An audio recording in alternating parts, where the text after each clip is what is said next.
Bismillahirrahmanirrahim. Alhamdulillahirabbil alamin wassalatu wassalamu ala asyrafil anbiya'i wal mursalin wa ala alihi wa sahbihi ajma'in. Subhanaka la ilma lana illa ma 'allamtana innaka antal alimul hakim. Rabbi shrah li sadri wa yassir li amri wahlul 'uqdatam min lisani yafqahu qawli. Amma ba'd. Alhamdulillah ala nikmatil Islam, alhamdulillah ala nikmatil iman, wa kafa biha min ni'mah. Alhamdulillah, segala puji bagi Allah Subhanahu wa ta'ala yang memberi kita nikmat Islam iman, yang memberi kita nikmat pengertian kita untuk senantiasa menyambungkan diri kepada segala sesuatu yang bersambung kepada Nabi kita Nabi Muhammad sallallahu alaihi wasallam. Perkara-perkara yang insya Allah akan menjadi tali penghubung kita dengan Nabi, menjadi sesuatu yang akan kita pegangi sampai alam akhirat kita nanti, menjadi perkara-perkara yang dengannya semoga Nabi Muhammad SAW berkenan untuk melihat kita, berkenan untuk mensyafaati kita, berkenan untuk menyelamatkan kita, berkenan untuk membersamai kita sampai masuk ke dalam surganya Allah Subhanahu wa ta'ala. Kita, orang tua kita, anak cucu kita, semua orang yang kita sayangi, semoga selalu dan selalu ada di dalam perlindungannya Allah Ta'ala, selalu ada di dalam perkara-perkara yang diridhoi oleh Allah Subhanahu wa ta'ala, selalu bisa menjalani kehidupan ini di atas jalan yang diajarkan oleh Nabi kita Nabi Muhammad sallallahu alaihi wasallam. Kita masih mengkaji tentang kitab Risalatul Mu'awanah ila an qala al-muallif rahimahullahu ta'ala wa nafa'ana bihi wa bi'ulumi fid dharain amin. Wa asrul raja ma'rifatul qalbi bi si'ati rahmatillahi wa judihi wa 'azimi fadlihi wa ihsanihi wa jamili wa'dihi liman 'amila bi ta'atihi fayatawalladu min hadhihi al-ma'rifah halatu farhin tusammar raja. Jadi dikatakan kalau beberapa pertemuan yang lalu kita bahas tentang perkara rojah dan juga khauf, tentang cara kita berharap kepada Allah Subhanahu wa ta'ala dan selalu mengkondisikan keadaan hati dan juga diri kita ini ada di dalam pengharapan kepadanya lewat perkara-perkara baik yang kita lakukan, lewat amal-amal ibadah yang kita lakukan, lewat ibadah-ibadah yang kita lakukan, kita pakai itu semuanya sebagai jalan kita berharap kepada Allah Ta'ala. Sebagaimana kita datang ke pengajian ini, ya Allah saya hadir di pengajian ini, semoga kajian ini menjadi wasilahnya saya untuk Engkau ridhoi.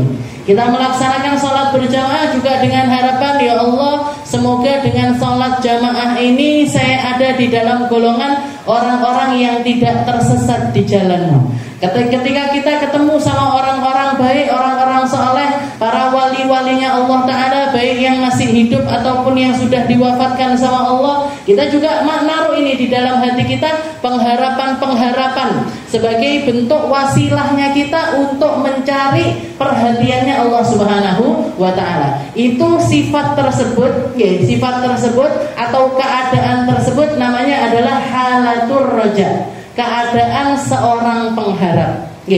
Begitu juga dengan perkara takut, al-khauf, rasa takut.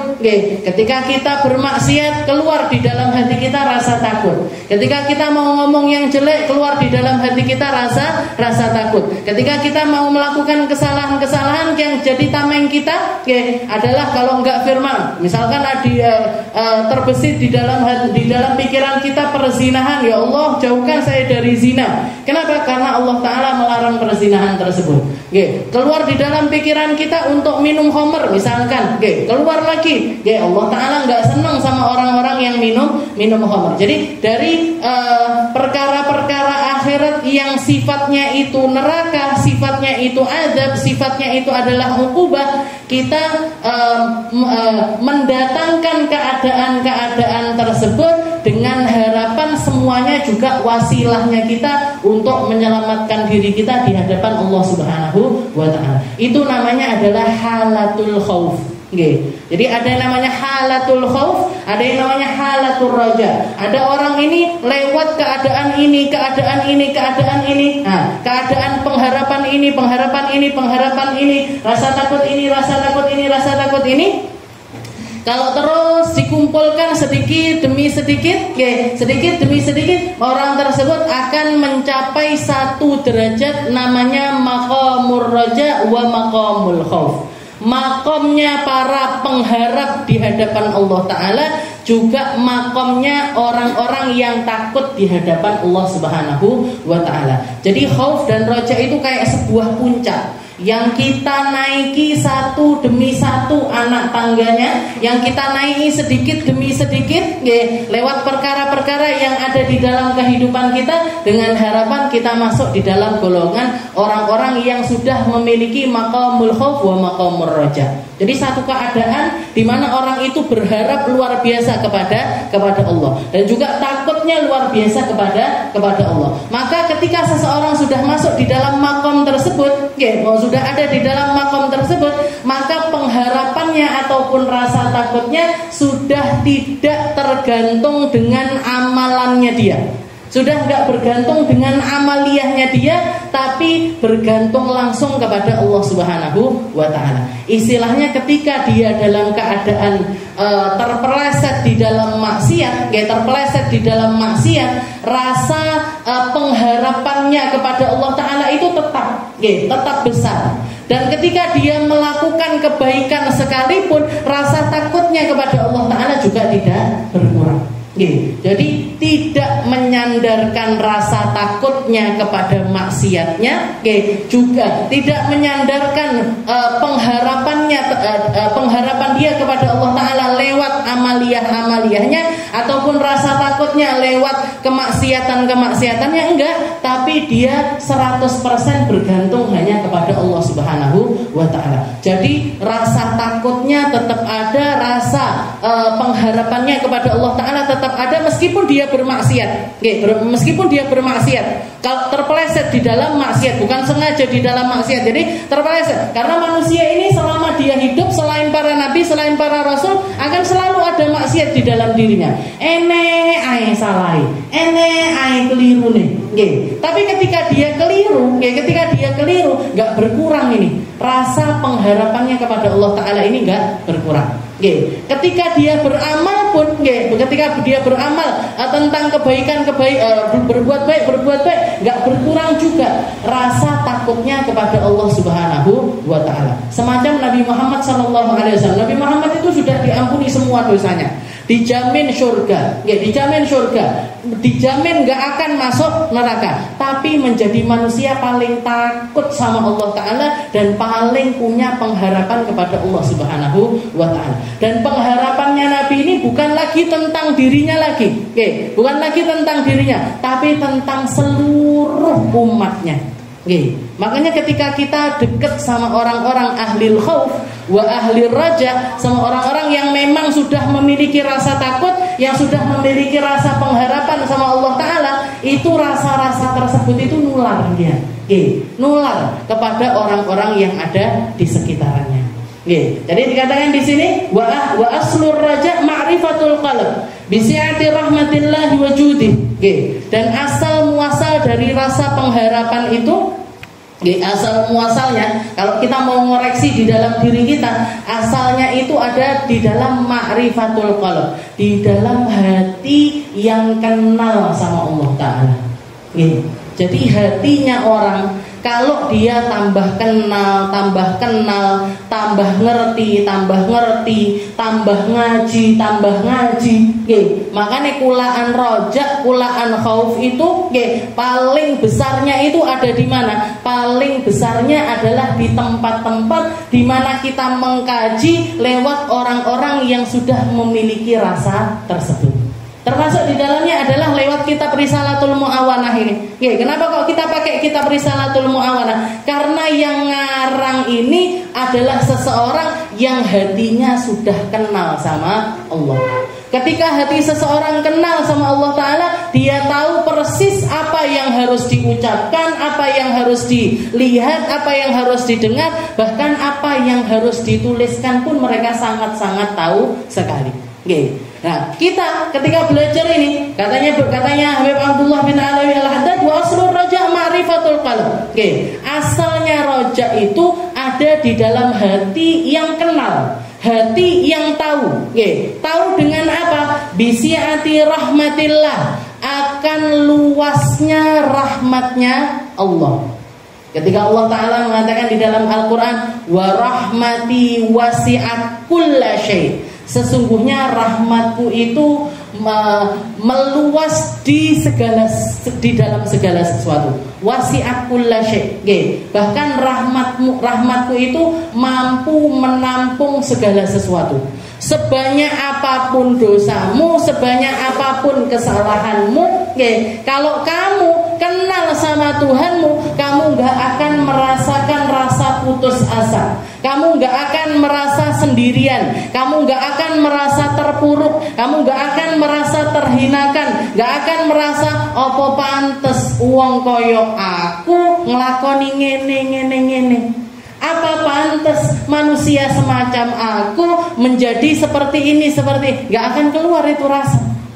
Kenapa? Karena dia pede dengan hatinya, karena dia kenal sama Tuhannya, sehingga dia tahu persis rahmatnya Allah Ta'ala ini ada di mana-mana.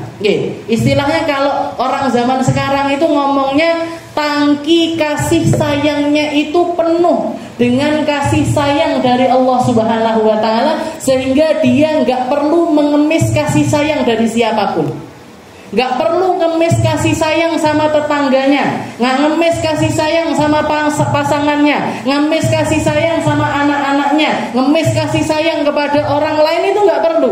Kenapa? Karena tangkinya dia, istilahnya hatinya dia ini sudah dipenuhi dengan perasaan rahmatnya Allah Ta'ala itu sudah memenuhi hati saya nggak perlu dengan kasih sayang dari hal yang lainnya. Kalau orang zaman sekarang itu kan gampang banget baper, gitu. Konek wong wedok, wong kuwi ngomong karo kuwi kok ngono, ngomong karo aku kok ngene, baper, sakit hati, nyelekit di dalam hati, merasa kalau dirinya ini nggak pantas untuk diperlakukan seperti itu sama orang tersebut. Bojone sing biasane bangun tidur nyapa istriku yang paling cantik, misalkan loh, misalkan. Nah ini tahu-tahu kok nggak seperti itu, tahu-tahu kok dia nggak melakukan hal yang semacam itu, di dalam hatinya nyapo bojoku. Tapi orang-orang yang hatinya sudah dipenuhi rahmat dari Allah Ta'ala, dia akan bisa mengelolanya dengan benar.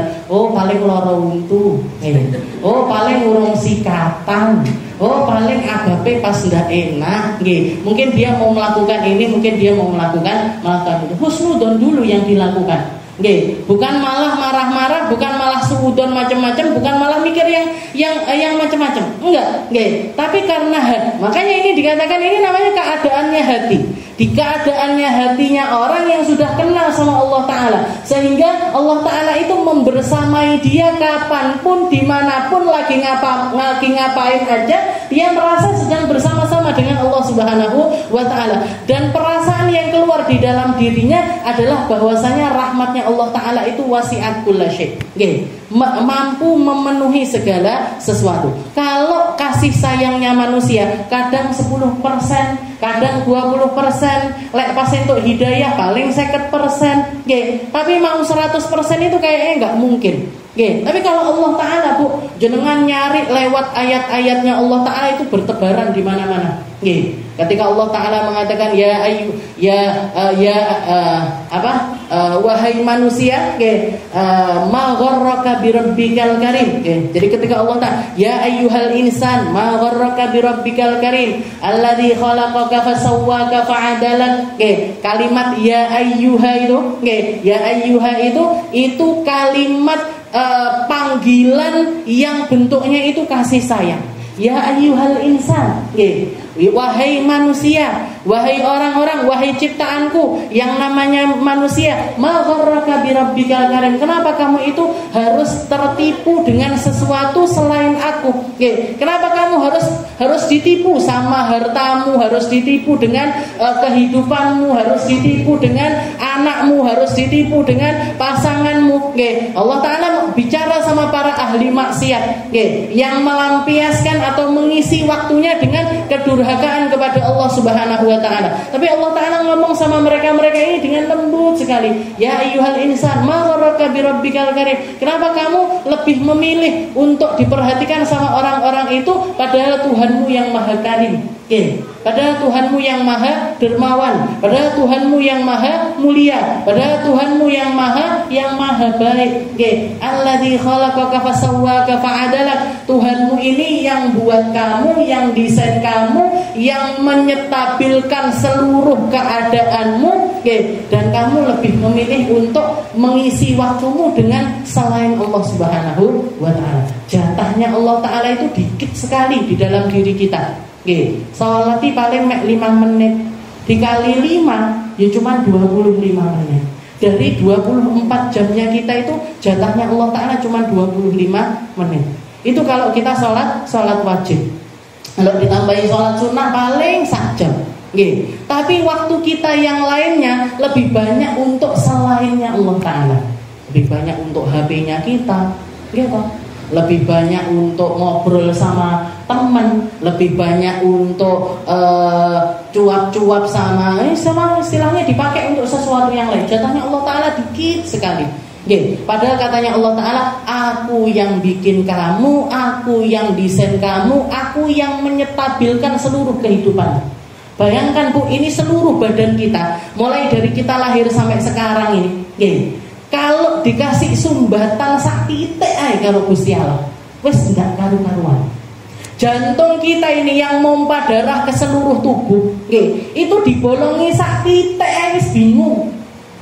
Sudah bingung, di operasinya biayanya besar, mahal, sulit.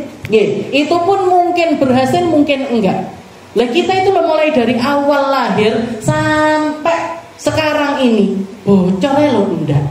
Bocor aja enggak. Ini stabil semuanya ini. Wayahe kita milik melek, wayahe milik merem, wayahe milik ngangkat tangan, keangkat. Wayahe kita pengen turunkan, diturunkan. Ini siapa ini yang bikin badan kita ini stabil? Yang bikin juga Allah Ta'ala. Lah kok kamu malah rela bayar dokter-dokter itu dengan mahal, tapi kamu nggak rela untuk sekedar beribadah kepada Allah Subhanahu wa Ta'ala. Sekedar bersihkan hatimu kamu nggak mau, sekedar untuk menundukkan kepalamu kamu nggak mau, sekedar untuk mengikhlaskannya, sekedar untuk memaklumkannya, sekedar untuk memaafkannya, sekedar. Itu cuman sekedar. Jadi untuk menundukkan diri kita dari kesombongan kamu kok nggak mau, kenapa? Ini permintaannya Allah Ta'ala itu hal-hal yang murah-murah kayak gitu, nggak perlu bayar. Nah kamu kalau sama dokter urusannya sama manusia, kabeh kadek duit, semuanya pakai duit semua. Tapi Allah Ta'ala yang dicari ketulusan kita, keikhlasan kita, kebaikan hati kita, yang mana itu semuanya pun nanti kebaikannya itu kembalinya ke kita, enggak untuk Allah Ta'ala. Wallahu ghaniyyun hamid. Ketika Allah Ta'ala mengatakan ya ayyuhan nas, wahai manusia, anfiqu mimma razaqnakum. Katanya Allah Ta'ala, wahai manusia, kalau kamu berinfak, berinfaklah dengan apa-apa yang baik-baik dari apa yang kamu kerjakan ataupun yang Allah Ta'ala keluarkan dari dalam bumi. Wala tayammamul khabitha minhu tunfiqun wa lastum bi akhirihi illa an tughmidu fi. Jangan kamu kalau sedekah itu pakai sesuatu yang buruk-buruk, yang sekiranya kalau kamu menerima perkara tersebut pun kamu enggak mau. Jadi sedekahlah yang bagus-bagus. Mau sedekah baju, cari baju yang kamu sendiri nyaman pakai, sedekahkan buat orang. Kamu mau sedekah makanan, sedekahkan makanan yang kamu sendiri mau makan makanan tersebut. Kalau kamu mau sedekah tempat, istilahnya jamu tamu misalkan, jamulah tamu di suatu tempat, yang mana kamu sendiri mau untuk ada di tempat tersebut. Biar apa? Katanya Allah Ta'ala, wala tayammamul khabith. Jangan sampai kamu itu sedekah dengan sesuatu yang buruk yang kamu sendiri kalau ditawari itu nggak mau. Nggih, jamu tamu saenake, nggih. Orang zaman sekarang nggih, ketemu tamu sak jam, 2 jam linggo banyu ae nggak metu. Nggih. Cemilan aja loh nggak keluar. Kamu kalau namu ke tempatnya orang lain kira-kira nggak kamu digituin, seneng apa enggak? Nah, maka perlakukan orang lain sebagaimana kamu pengen diperlakukan orang lain. Tapi di akhir Allah Ta'ala mengatakan wallahu ghaniyun hamid. Tapi ketahuilah Allah Ta'ala itu nggak butuh sama sedekah kalian. Kalau kalian sedekah itu kembali pahalanya kepada kalian sendiri. Allah Ta'ala hanya mengajarkan gimana caranya jadi manusia yang baik, gimana caranya jadi orang yang bersedekah dengan baik, gimana caranya jadi orang yang bisa dihargai oleh orang lain karena kamu menghargai orang lain. Karena biasanya orang diperlakukan sebagaimana dia memperlakukan orang lain. Kalau kamu ngomong buruk, jangan salahkan kalau orang lain ngomong buruk sama kamu. Kalau kamu nyubit orang, jangan salahkan kalau orang lain nyubit kamu. Kalau kamu durhaka sama orang tuamu, jangan salahkan kalau anakmu nanti durhaka sama kamu. Jadi Allah Ta'ala nyuruh kita baik itu biar kita itu juga jadi orang baik dunia sampai akhirat nanti. Jadi rasa ini yang harus kita keluarkan. Wasrul roja ma'rifatul qalb. Ngertinya hati, fahamnya hati, bisi'ati rahmatillah, dengan luasnya rahmatnya Allah. Wajudih, dan betapa dermawannya Allah Ta'ala. Betapa baiknya Allah Ta'ala. Wa azimi fadlih, dan betapa agungnya kemuliaan-kemuliaan dari Allah Ta'ala. Wa ihsanihi wa jamili wa'dih, dan keindahan cara muamalahnya Allah Ta'ala dengan hambanya, serta janji-janji Allah yang luar biasa kepada orang-orang yang baik. Allah Ta'ala mengatakan lewat lisannya Nabi Muhammad SAW di dalam hadis qudsi, Allah Ta'ala innallaha yabsutu yadahu, Allah Ta'ala itu membentangkan tangannya di siang hari untuk menerima taubatnya orang-orang yang maksiat di malam hari. Dan Allah Ta'ala membentangkan tangannya di malam hari untuk menerima taubatnya para pemaksiat di siang hari. Jadi kalau kamu maksiat siang, taubato malam. Kalau kamu maksiat malam, taubato siang. Allah Ta'ala nggak akan pernah buka tangannya, nggak membuka pintunya bagi mereka-mereka yang minta ampun kepada Allah Subhanahu wa Ta'ala. Manusia mana, Bu, yang memperlakukan kita kayak gini? Ini manusia mana? Awakmu silahkan datang ke rumah saya sak wayah-wayah, arepen jikok banyu kah, arepen jikok lengo kah, arepen jikok beras kah, arepen jikok sayur endok, sembarang jikokan kuwi ning ngendi mburi. Kapan, Bu? Pagi boleh, siang boleh, malam boleh, sore boleh. Orang kaya mana yang bisa kayak gini, Bu? Gak ada. Gak nemu. Orang dermawan mana yang bisa memperlakukan seperti ini? Mana? Gak ada. Bahkan presiden, pemimpin negara, bupati, pak camat, pak lurah, enek, silahkan. Bahkan kalau orang-orang kayak gitu ditulisi, jam kerja jam 7 sampai jam 2. Selain itu tidak dilayani. Puskesmas buka jam sekian sampai jam sekian. Kamu telat sedikit aja, besok lah datang lagi. Arepe gawe KTP angel, gawe SIM angel, padahal bayar loh kita. Sama Allah Ta'ala nggak bayar. Sama Allah Ta'ala ditawarkan, kamu pagi, siang, sore, malam datang taubat minta ampun, tak terima semuanya taubatnya. Tak ampuni kalian semua. Kalian minta kapanpun juga tak kabulkan apa yang jadi permintaan kalian. Wa idza sa'alaka ibadi anni fa inni qarib. Katanya Allah Ta'ala, siapapun yang meminta dari kalian, kalian semuanya dekat. Allah Ta'ala itu maha dekat kepada kalian semuanya. Silahkan minta apapun yang kalian inginkan. Fa inni qarib. Katanya Allah Ta'ala, saya itu dekat. Saya itu dekat, kamu berbisik aja aku dengar. Kamu ngomong di dalam hati aja saya tahu. Apa yang ada di kerentek hatimu, apa yang ada di dalam pikiranmu, saya tahu semuanya. Maka perbaiki cara pikir kita, perbaiki rasa hati kita, biar kita ini punya rasa pengharapan yang luar biasa kepada Allah Subhanahu wa Ta'ala. Wa jamili wa'dihi liman wa'ada liman amila bi ta'atihi. Jadi dan berbagai macam janji-janjinya Allah Ta'ala kepada orang-orang yang berbuat baik. Orang-orang yang berbuat man amila sholihan min dzakarin aw untha falanuhyiyannahu hayatan thayyibah. Katanya Allah Ta'ala, siapapun di antara kalian, baik laki ataupun perempuan, kalau jadi orang baik, kalau beramal dengan amalnya orang baik, akan aku berikan kehidupan yang baik untuknya. Falanuhyiyannahu hayatan thayyibah. Akan aku berikan kehidupan yang baik bagi orang tersebut. Para ulama mengatakan kehidupan yang baik ini yang macam apa? Kalau misalkan kita nganggep kehidupan yang baik itu, oh aku bakalan jadi orang kaya, aku punya fasilitas yang baik, duitku banyak dan lain sebagainya. Nah, itu sesuatu yang nggak mungkin terjadi di dunia. Istilahnya orang ketika di dunia itu lepas dari keburukan itu nggak mungkin, lepas dari musibah itu nggak mungkin. Jadi hayatan thayyibah fid dunya itu nggak mungkin. Kehidupan yang baik itu nggak mungkin terjadi di dunia. Terus kapan terjadinya? Di surga.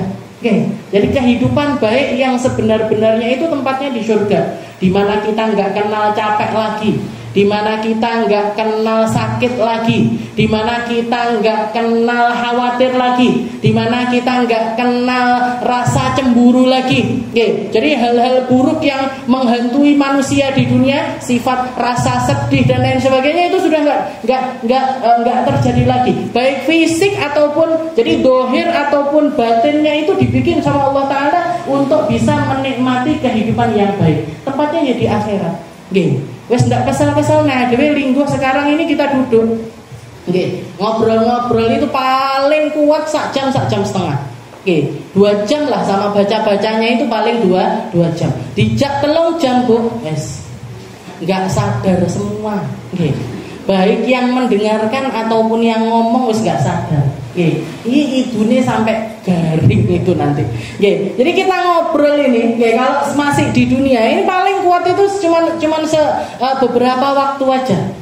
Kenapa? Karena memang kekuatannya ahlu dunia. Kekuatan kita masih pakai kekuatannya orang dunia. Apalagi yang sudah sepuh-sepuh, warna sing wis duwe asam urat, warna sing wis duwe sembarang-barang. Keringgingan, gebas-gebas, udah ganti posisi terus, kanan kiri kanan kiri kanan kiri. Kenapa? Karena kita memang ahlu dunia. Kita masih di dunia. Tapi nanti di akhirat itu salah satu hal yang ditawarkan sama Allah Ta'ala, mereka akan duduk berhadap-hadapan. Ngapain ngobrol?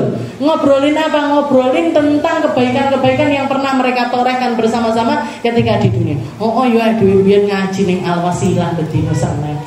Ngobrol sama macam kuwi kae ngene, tapi semuanya yang diomongin baik dan gak ada capeknya. Gak ada capeknya, gak ada keselnya, gak ada lagi perbedaan usia, sudah gak ada. Saumuran kabeh. Jadi gak ada yang sepuh sekali, gak ada yang muda sekali juga gak ada. Semuanya seumuran. Nginget-nginget tentang kebaikan. Itu duduk 10 jam, 2 hari, 3 hari bisa. Kenapa? Karena memang alamnya alam akhirat. Alamnya alam akhirat. Gak inget yang jelek-jelek, gak inget. Ditinggal kabeh nang donya. Aku mbiyen mau kleroki gak enak, Bu.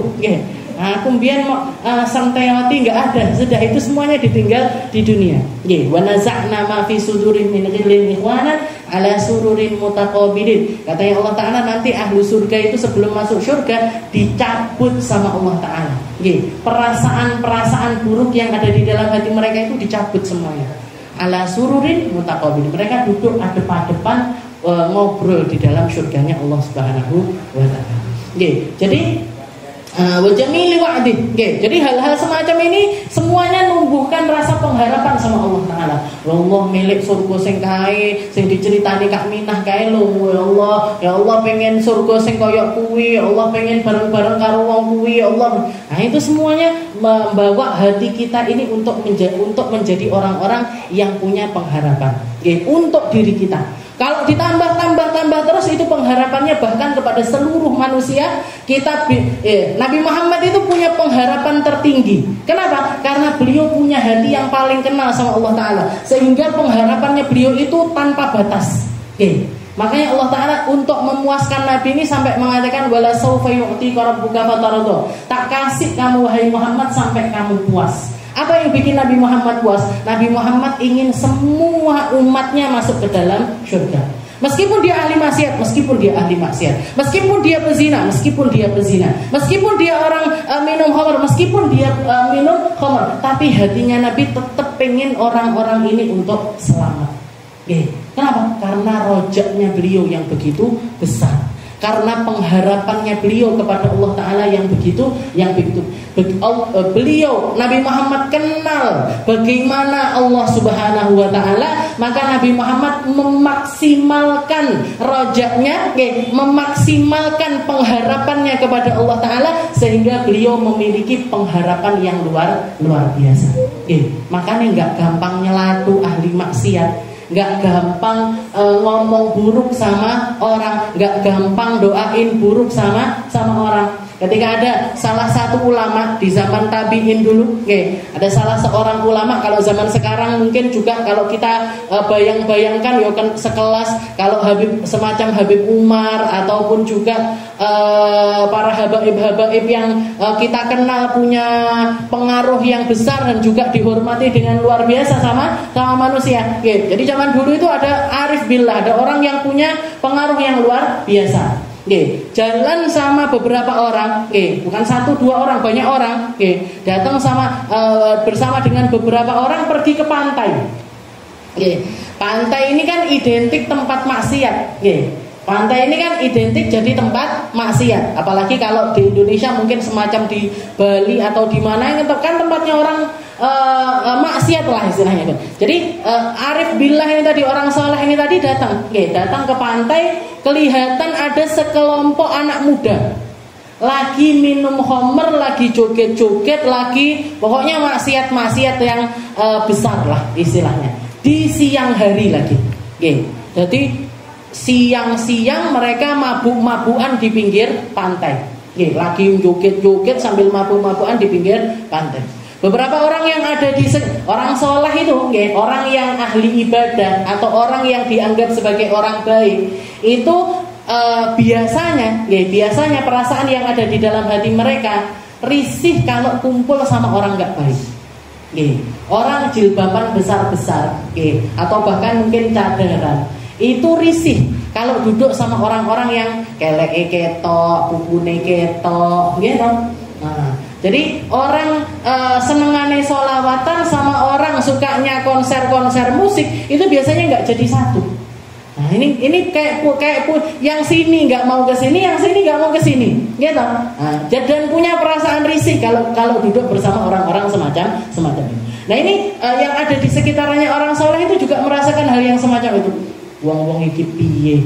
Maksiat awan-awan, maksiat malam itu sudah buruk. Ini maksiat di tengah hari. Katanya Nabi Muhammad, salah satu yang dikatakan sama Nabi, Allah Ta'ala itu mengampuni semua dosa illal mujahirin, kecuali mereka-mereka yang terang-terangan di dalam dosanya. Orang mabuk sembunyi-sembunyi itu lebih baik ketimbang mabuk terang-terangan.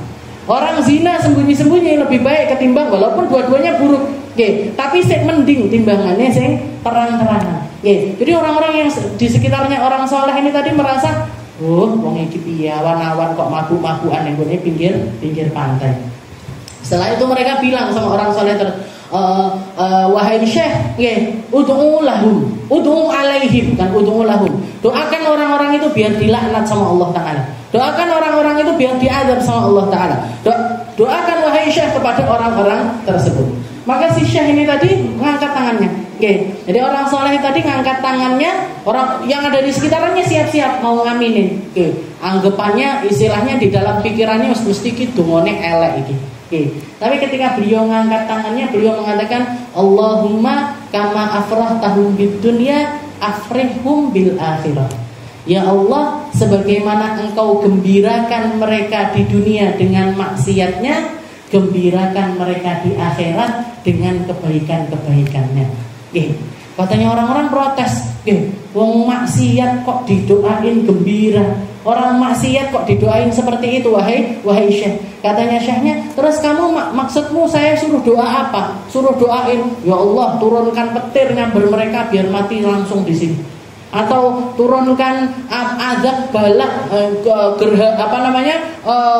puting beliung atau diterkam ombak utawa ka laut ujug-ujug metu boyo makan mereka gitu yang kalian maksudkan. Katanya syekhnya, enggak, ketika kita minta sama Allah Ta'ala, ketika saya melihat ahli maksiat, saya melihat mereka juga adalah umatnya Nabi Muhammad Sallallahu Alaihi Wasallam, dan mereka itu lagi dalam kegembiraan, meskipun gembiranya itu di jalan yang salah. Mereka itu lagi gembira, joget-joget, minum-minum. Mereka itu di dalam hatinya sedang gembira, meskipun kegembiraannya itu di dalam maksiat. Maka saya doakan, ya Allah, sebagaimana mereka gembira di dunia dengan maksiat mereka, gembirakan mereka di akhirat dengan kebaikan-kebaikannya. Maksudnya apa? Ya Allah, kasih mereka hidayah, biar mereka taubat. Setelah itu Engkau ampuni, jadikan mereka orang-orang yang masuk ke dalam surga. Jadi ketika melihat ahli maksiat itu sudah nggak fokus sama orangnya, sudah nggak fokus dengan amalannya, tapi fokusnya dengan gimana caranya biar mereka ini menjadi wasilah orang tersebut untuk mendekatkan diri kepada Allah Subhanahu wa Ta'ala. Itu namanya roja. Jadi berharap semua orang masuk surga, berharap semua orang selamat, berharap semua orang diampuni sama Allah Ta'ala, bukan malah tak tuntut engkau neng akhirat.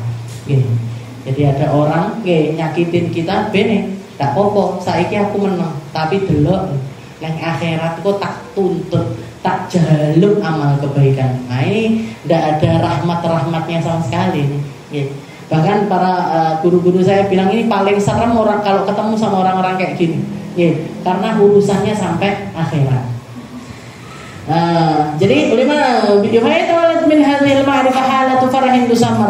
jadi dari sifat tersebut terlahirlah sifat-sifat raja dari pemahamannya dia kepada Allah Subhanahu wa Ta'ala. Wa thamratul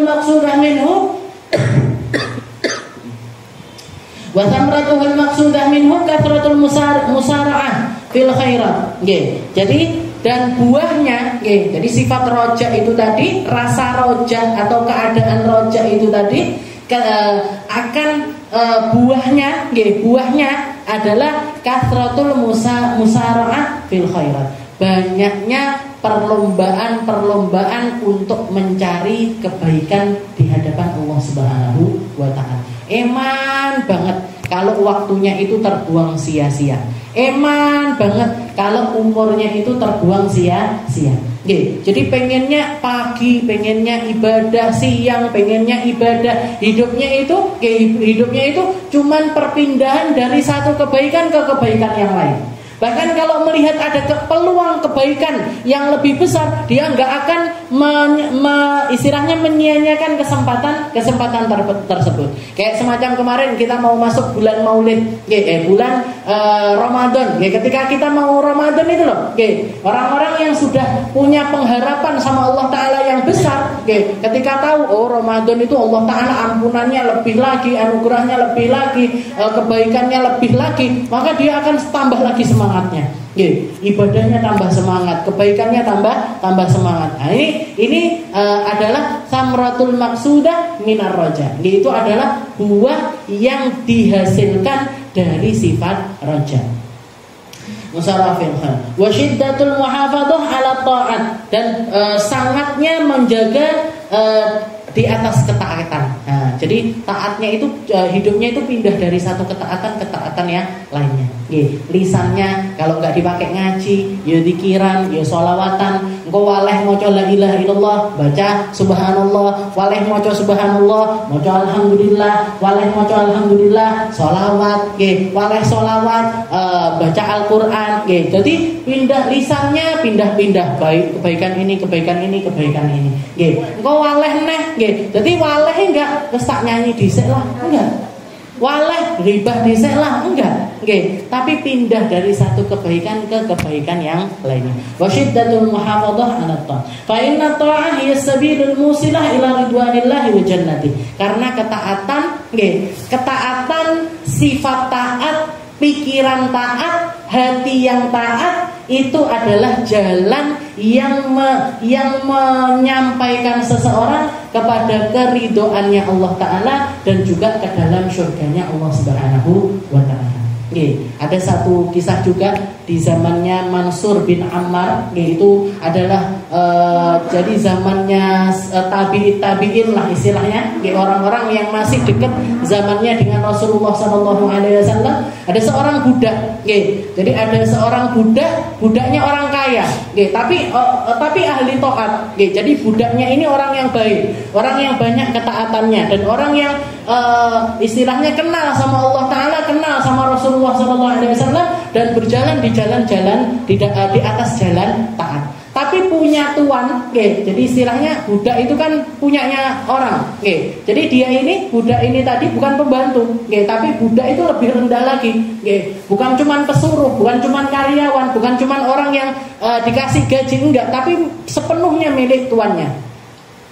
Jadi budak ini masih di zaman perbudakan. Jadi budak ini punya tuan ahli maksiat, punya tuan ahli maksiat. Tahu-tahu suatu hari dikasih uang sama tuannya 4 dirham. Nah, dikasih duit sama tuannya itu 4 dirham. 1 dirham itu ya sekitar 20-an ribu. Jadi dikasih 4 dirham itu ya sekitar 80 sampai 100 ribuan lah istilahnya. Dikasih duit 4 dirham, disuruh beli khamr, disuruh beli minuman keras. Karena dia mau bikin pesta nanti malam sama teman-temannya. Jadi mau minum-minum, ngatan niku.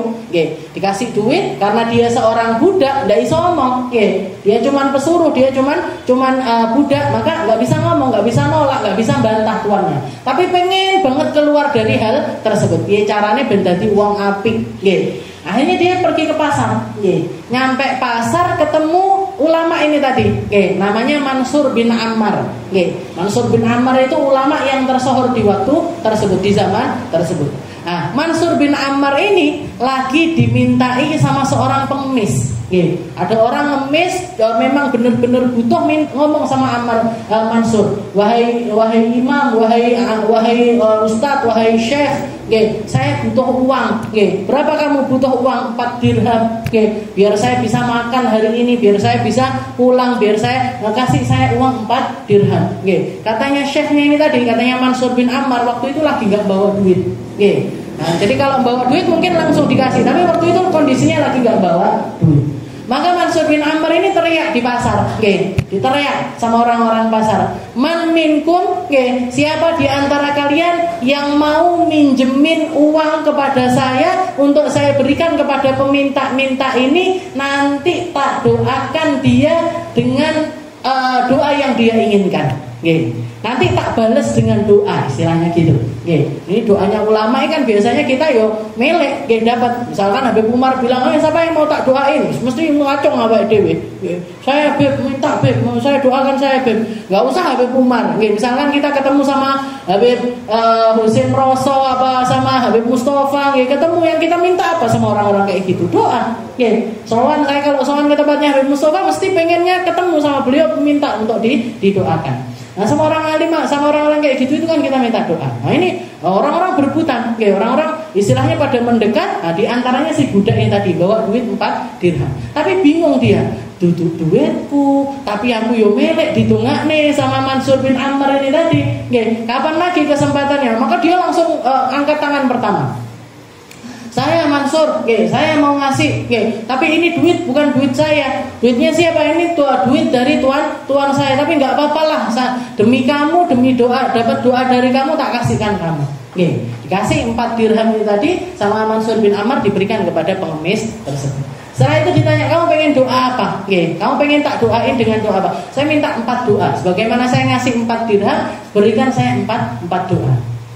Apa doa yang pertama? Doa yang pertama, doakan saya anallaha yu'tiquni. Semoga Allah Ta'ala memberikan kebebasan kepadaku. Saya pengen jadi orang merdeka. Saya pengen keluar dari perbudakan ini. Doakan saya untuk saya biar keluar dari perbudakan. Maka didoakan, Allahumma a'tiqhu. Ya Allah, kasih dia kemerdekaan. Nggih.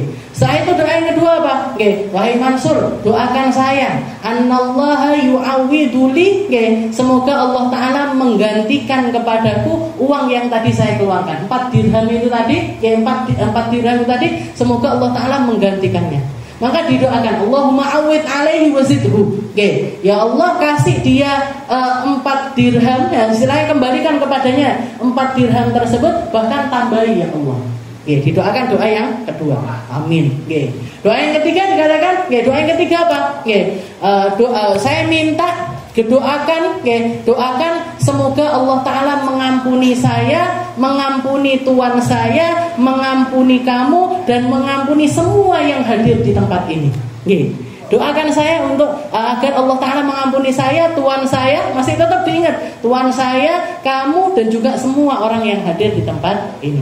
Allahumma ighfir lahu wa li sayyidihi wa li Mansur bin Ammar wa li jami'il hadirin. Katanya, ya Allah, ampuni dia, ampuni tuannya, ampuni saya, ampuni semua orang yang hadir di tempat ini. Oke. Jadi itu doa yang keberapa tadi? Ya, doa yang ketiga. Doa yang keempat, ya, doa yang keempat, ya Allah, wahai Ammar, doakan tuan saya biar bertobat.